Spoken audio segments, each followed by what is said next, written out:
Nagsimula ang pelikula sa isang pangkat ng mga doktor, sinusubukang iligtas ang buhay ng isang sanggol na isinilang ng kulang sa buwan.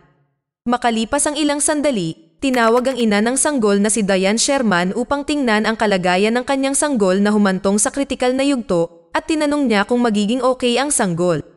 Lumipat ang eksena sa isang batang nagngangalang Chloe na may 5 pangunahing sakit kabilang ang hika, diabetes, at paralisis. Sa bahay, nakagawian ni Chloe ang pag-inom ng maraming gamot at pagsuri ng dugo upang makontrol ang antas ng kanyang blood sugar. Ipinakita na si Chloe ay isang napakatalinong dalaga. Siya ay may pagnanais na mag-aral sa isa sa mga nangungunang unibersidad sa lungsod at nagpasa ng kanyang aplikasyon sa kolehiyo na may malaking pag-asa. Siya ay palaging nasa sabik kapag may dumadating na liham, umaasa na ito ay isang liham ng pagtanggap sa unibersidad. Ngunit sa kasamaang palad, hindi siya nakakatanggap ng anumang liham mula sa unibersidad. Gustong-gusto din ni Chloe na gumawa ng mga eksperimento at bumuo ng mga sopistikadong tool na sarili niyang sikap sa kanyang bahay. Isang araw, habang nag-aaral si Chloe, narinig ni Chloe ang tunog ng sasakyan. Sa tingin niya ito ay isang mail delivery car, ngunit pagdungaw niya sa bintana, ito pala ay ang kanyang ina na kakauwi lang pagkatapos bumili ng grocery. Nang may tumawag sa kanyang ina, agad na sumilip si Chloe sa grocery box ng kanyang ina at kumuha ng mga tsokolate sa kahon. Gayunpaman, aksidenteng nakita ni Chloe na mayroong isang pakete ng berdeng gamot na may pangalan ni Diane Sherman. At natural, curious si Chloe kung anong sakit ang meron ang nanay niya. Sa gabi, ang nanay ni Chloe ay nagbigay ng gamot para inumin ni Chloe bago matulog. Nagulat si Chloe dahil nakita niya ang berdeng gamot kanina.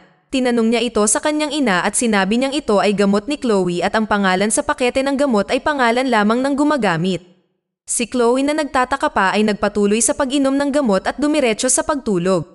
Kinabukasan, nadagdagan ang pagkamausisa ni Chloe. Nagpa siyang kumuha ng isang pakete ng gamot sa lagayan ng gamot at tiningnan ang pangalan ng gamot. Trejoxan ang nakaprint sa package at nagulat siya dahil sa pagkakataong ito ay nakita niyang nakadikit ang pangalan niya sa gamot. Tinuklap niya ang maliit na sticker na may pangalan at nakita niya ang pangalan ni Diane Sherman na nakasulat sa likod. Pagsapit ng gabi, bago matulog si Chloe, binigyan siya ng kaparehong gamot gaya noong nakaraang gabi. Ngunit sa pagkakataong ito, hindi nilunok ni Chloe ang berdeng tableta at niluwa ito upang masuri. Nang makatulog na ang kanyang ina, agad na bumaba si Chloe upang maghanap ng impormasyon tungkol sa Trejoxan sa pamamagitan ng kanyang computer. Sa kasamaang palad, hindi ma-access ang browser dahil may problema sa internet.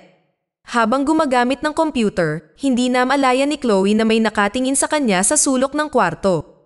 Kinabukasan, agad na tumawag si Chloe ng mga random na tao at hiniling sa taong iyon na gumamit ng internet at suriin ang Trejoxan na nakalista sa pakete ng gamot.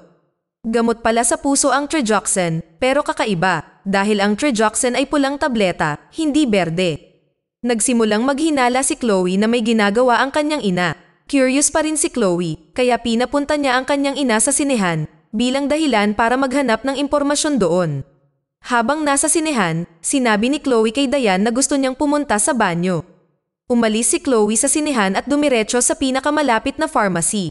Pagdating niya sa lugar, mahaba-haba ang pila. Agad na pinakiusapan ni Chloe ang nasa pila na hayaan siyang mauna sa pila. Tinanong niya ang pharmacist tungkol sa berdeng gamot na ibinigay ng kanyang ina, tinanong niya kung saan ginagamit ang Trejoxan. Nakita ng pharmacist ang gamot at siya ay nalito dahil ang gamot ay hindi Trejoxan, kundi Ridocaine.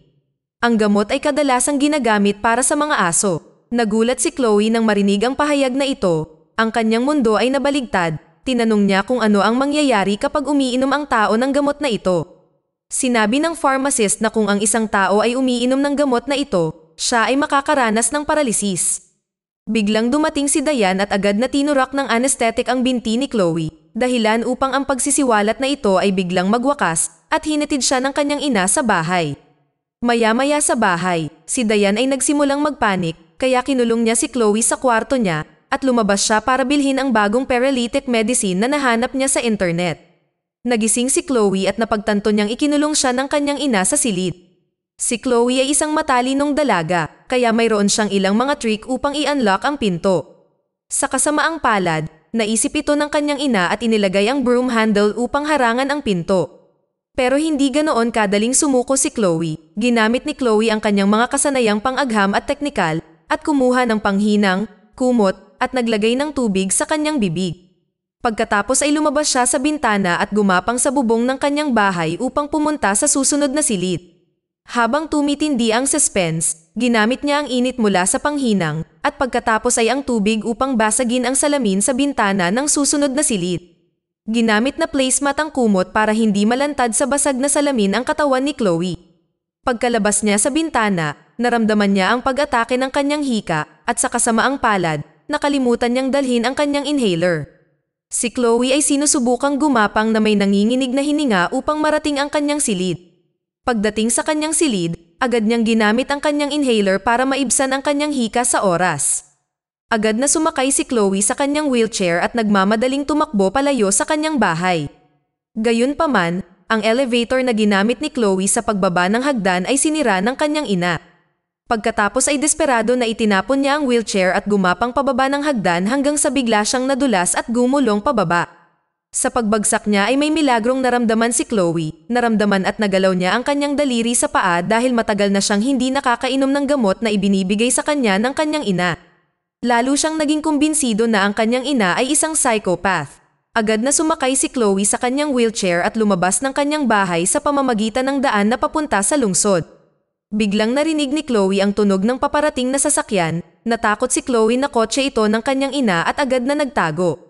Ang sasakyan pala ay ang postman na naghahatid ng mga sulat sa bahay ni na Chloe. Agad namang tumakbo palabas ng pinagtataguan si Chloe para harangan ang van ng postman hanggang sa muntik na siyang matamaan. Bumaba ang postman sa kanyang van at tinanong kung ano ang problema ni Chloe. Humingi ng tulong si Chloe sa kanya. Nang tutulungan na sana ng postman si Chloe, biglang dumaan ang sasakyan ng kanyang ina at nakita niya silang dalawa. Agad na lumapit si Diane sa postman para tanungin kung ano ang nangyari kay Chloe. Pinigilan ng postman si Diane na gustong iuwi ang kanyang anak. Sinabi ng postman na ayaw umuwi ni Chloe at gusto niyang pumunta sa istasyon ng pulisya. Iginiit ni Diane na iuuwi niya ang kanyang anak na babae. Nagbanta pa ito na iuulat ang pagkidnap sa pulisya. Dahil walang signal, walang saysay ang pagsisikap ni Diane. Pumayag siyang hayaan ang postman na kunin si Chloe, ngunit sa kondisyon na kasama din siya. Nang isinakay si Chloe sa van ng postman, sinaksak ni Diane ang pampamanhid sa leeg ng postman hanggang sa mawalan ng malay. Pinatahimik din si Chloe hanggang sa mawalan ng malay. Pagkagising niya ay nasa bahay na si Chloe at nakakulong dito. Nakita niya ang isang itim na likido na ginawa ng kanyang ina na marahil ay isang paralytic medicine para sa kanya. Hindi na magagawang lumayo ni Chloe, hindi na niya magamit ang wheelchair dahil pinadlock ito ng kanyang ina. Pagkatapos ay humanap siya ng paraan para makaalis doon hanggang sa makita niya na may nakatambak na papel. Notification pala ito tungkol sa pagpasok ni Chloe sa university na dati niyang inaplayan. Si Chloe, na nalaman na itinatago sa kanya ng kanyang ina ang papel, ay mukhang frustrated at naiinis.